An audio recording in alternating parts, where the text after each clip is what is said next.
Praise the Lord. இந்த August மாதத்தில் 2ஆம் தேதியாகிய இந்த சனிக்கிழமையின் காலை வேளையில் தேவ சமூகத்தில் வந்திருக்கிற ஒவ்வொருவரையும் கர்த்தர் தாமே ஆசீர்வதிப்பாராக.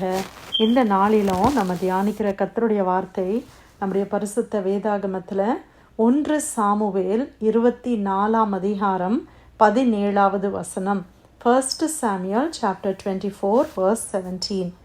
தாவீதை பார்த்து, நீ என்னை பார்க்கிலும் நீதிமான், நீ எனக்கு நன்மை செய்தாய், நானோ உனக்கு தீமை செய்தேன். அல்லேலூயா. கர்த்தருடைய வசனத்துக்காய் கர்த்தரை ஸ்தோத்திரிக்கலாமா? சவுல் ராஜா தாவீதை பார்த்து இதை சொல்லுகிறார். என்ன சொல்லுகிறாரு? நீ என்னை பார்க்கிலும் நீதிமானாய் இருக்கிறாய், நீ எனக்கு நன்மை செய்தாய், ஆனால் நானும் உனக்கு தீமை செய்தேன். நான் உனக்கு தீமை செய்தேன், ஆனால் அதுக்கு மாறாக எனக்கு நீ தீமை செய்யலை, எனக்கு நன்மை செய்தாய், நீ நீதிமான் என்று சவுல் தாவீதை பார்த்து சொல்லுகிறார். நம்ம எல்லாருக்கும் தெரியும், சவுல் எப்படியாக தாவீதின் மேலே பொறாமை கொண்டு அவனுடைய உயிரை வேட்டையாடினான் என்று நம்ம அறிந்திருக்கிறோம். பாவம், தாவீது ஒரு தப்புமே பண்ணலை. ஆனால் சவுலுக்குள்ள ஒரு அசுத்த ஆவி அவனை அலைக்கழித்தது நிமித்தமாக இந்த தாவீது எப்படியாவது அவன் ராஜ்யத்தை எடுத்துருவான், நம்மளை ராஜாவாக இருக்க விடமாட்டான் அப்படின்ற ஒரு பயம் அவனுக்குள்ளே வந்துருச்சு.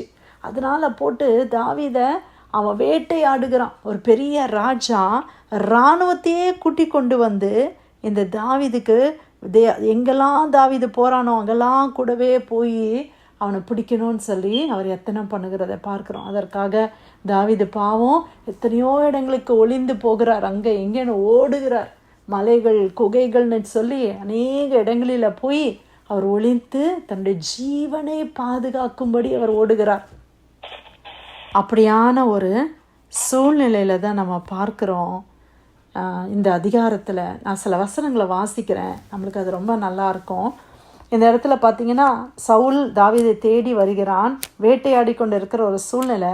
ஆனால் கரெக்டாக பார்த்திங்கன்னா சவுல் ஆண்டவர் தாவீது கையில் ஒப்பு கொடுத்த மாதிரி ஒரு சூழ்நிலை. சவுல் தனியாக போய் அவர் ரெஸ்ட் ரூமை யூஸ் பண்ணுற மாதிரி ஒரு சூழ்நிலையில் அவர் போகிறார். அப்போ தாவீது அங்கே பக்கத்தில் அவன் இருக்கிறான். அப்போ அந்த இடத்துல அவன் என்ன செய்கிறானா, தாவீது சவுலின் சால்வை தொங்கலை அறுத்து கொண்டான். ஆமேன். அவன் ஒன்றுமே பண்ணலை, ஜஸ்ட்டு நான் அதில் வாசிக்கிறேன் பாருங்களேன். அப்பொழுது சவுல் இஸ்ரவேல் அனைத்திலும் தெரிந்து கொள்ளப்பட்ட 3000 பேரை கூட்டிக் கொண்டு தாவீதையும் அவன் மனுஷரையும் வரையாடுகளுக்குள்ள கண்மலையின் மேல் தேட போனான். வழியோரத்தில் இருக்கிற ஆட்டு தொழுவங்களிடத்தில் அவன் வந்தபோது அங்கே ஒரு கெபி இருந்தது. அங்கே சவுல் மலஜாதிக்காக போனான். தாவீதும் அவன் மனுஷரும் அந்த கெபியில் பக்கங்களில் உட்கார்ந்திருந்தார்கள். அப்பொழுது தாவீதின் மனுஷர் அவனை நோக்கி, இதோ நான் உன் சத்துருக்களை உன் கையில் ஒப்பு கொடுப்பேன், உன் பார்வைக்கு நலமானபடி அவனுக்கு செய்வாயாக என்று கர்த்தர் உன்னோடே சொன்ன நாள் இதுதானே என்றார்கள்.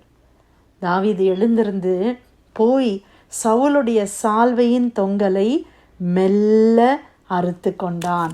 அவன் கூட இருந்தவங்களாம் சொல்கிறாங்க, ஆண்டவர் சொன்னார் பத்தியா, உன்னுடைய சத்துருக்களையெல்லாம் உன் கையில் கொடுப்பேன்னு சொன்னாரே, அது இந்த நாள் தான். தாவீதே நீ போ, அவனை என்ன வேணால் நீ பண்ணலாம், நீ இந்த நல்ல ஆப்பர்ச்சுனிட்டி, இது நல்ல தருணம், போ. ஆண்டவரே அவனை உன் கையில் ஒப்பு கொடுத்துட்டாரு. அவன் நாட்களாக உன்னை வேட்டையாடினான், இப்போ ஆண்டவர் உன் கையில் ஒப்பு கொடுத்துட்டாருன்னு சொல்லும்போது தாவீது என்ன செய்தாராம், போய் மெல்லமாக போய் சவுலனுடைய சால்வையில் ஒரு பங்கை அவன் வெட்டி கொண்டு அவன் வந்தான் என்று பார்க்கிறோம். அறுத்து கொண்டு வந்தான். அந்த வசனம் வாசிக்கிறேன். தாவீது சவுலின் சால்வை தொங்கலை அறுத்து கொண்டது நிமித்தம் அவன் மனது அடித்து கொண்டிருந்தது. தாவீது ட்ரபிள்டாக இருந்தாராம். பிரியமானவர்கள், இப்படி போய் அந்த சால்வையை நம்ம வெட்டிட்டோமேன்னு அவர் மனது அடித்து கொண்டிருந்ததாம். அவன் தன் மனுஷரை பார்த்து, கர்த்தர் அபிஷேகம் பண்ணின என் ஆண்டவன் மேல் என் கையை போடும்படியாக இப்படிப்பட்ட காரியத்தை நான் செய்யாதபடி கர்த்தர் என்னை காப்பாராக, அவர் கர்த்தரால் அபிஷேகம் பண்ணப்பட்டவர் என்று சொல்லி தன் மனுஷரை சவுலின் மேல் எழும்ப ஒட்டாமல் இவ்வார்த்தைகளினால் அவர்களை தடை பண்ணினான். சவுல் எழுந்திருந்து கெபியை விட்டு வழியிலே நடந்து போனான். தாவீது ஒரு வார்த்தை சொல்லியிருந்தான் எல்லாரும் அவனை ஒன்றுலாமல் ஆக்கியிருப்பாங்க.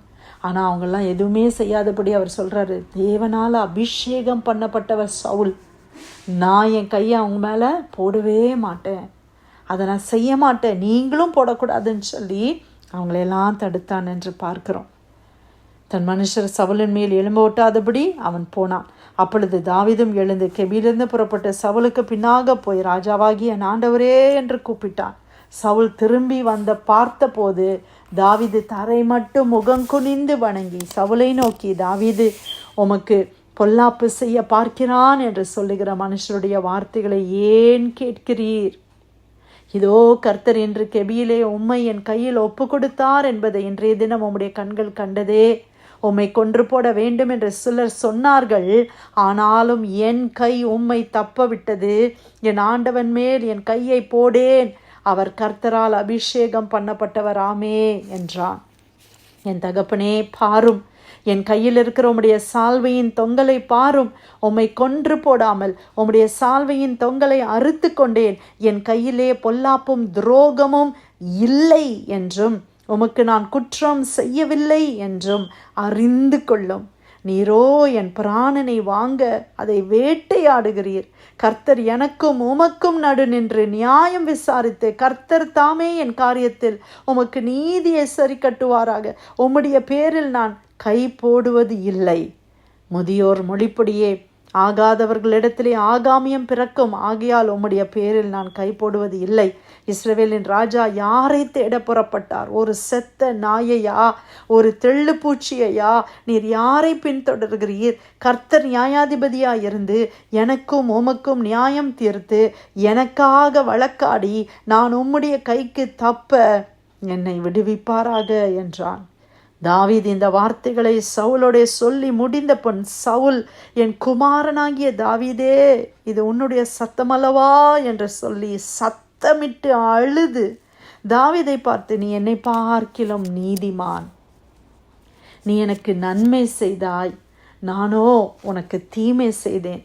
நீ எனக்கு நன்மை செய்ததை என்று விளங்க பண்ணினாய். கர்த்தர் என்னை உன் கையில் ஒப்பு கொடுத்திருந்தும் நீ என்னை கொன்று போடவில்லை. ஒருவன் தன் மாற்றானை கண்டுபிடித்தால் அவனை சுகமே போக விடுவானோ என்று நீ எனக்கு செய்த நன்மைக்காக கர்த்தர் உனக்கு நன்மை செய்வாராக. நீ நிச்சயமாக ராஜாவாய் இருப்பாய் என்றும் இஸ்ரவேலின் ராஜ்யபாரம் உன் கையில் நிலைவரப்படும் என்றும் அறிவேன்.